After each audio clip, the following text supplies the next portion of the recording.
नमस्कार, मैं हूं शालिनी और आप देख रहे हैं केबी टाइम्स न्यूज 24। आइए बढ़ते हैं आज की बड़ी खबर। अजित पवार का अंतिम संस्कार, पत्नी ने गंगाजल चढ़ाया, बेटों ने मुखाग्नि दी, गन सैल्यूट दिया गया। शाह और शरद पवार मौजूद रहे। बारामती के काटेवाड़ी स्थित विद्या प्रतिष्ठान मैदान में गुरुवार को महाराष्ट्र के पूर्व डिप्टी सीएम अजित पवार का अंतिम संस्कार किया गया।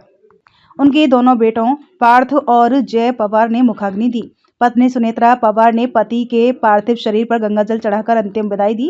इस मौके पर चाचा शरद पवार और उनकी बेटी सुप्रिया सुले, गृह मंत्री अमित शाह भी मौजूद रहे। अंतिम संस्कार में महाराष्ट्र के अलावा दूसरे राज्यों से भी लोग पहुंचे। बारामती में देर रात से लोगों का पहुंचना शुरू हो गया था। सुबह के वक्त कई इलाकों में जाम की स्थिति बन गई।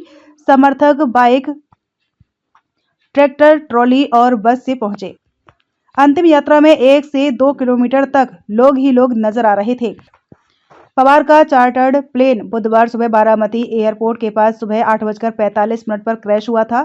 वे 66 साल के थे। बारामती एयरपोर्ट पर प्लेन क्रैश हुआ था।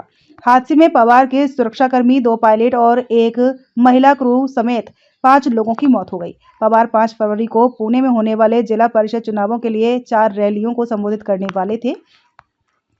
पवार के निधन पर महाराष्ट्र में 3 दिन का राजकीय शोक रखा गया है। बारामती एयरफील्ड अनकंट्रोल्ड है, यानी यहां एटीसी की जगह फ्लाइंग ट्रेनिंग ऑर्गेनाइजेशन के इंस्ट्रक्शन ट्रैफिक की जानकारी देते हैं।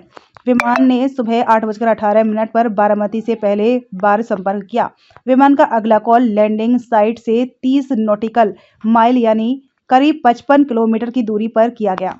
पुणे अप्रोच ने विमान को बारामती के लिए रिलीज कर दिया और विजुअल मेट्रोलॉजिकल कंडीशन यानी वीएमसी में पायलट की मर्जी से उतरने की सलाह दी।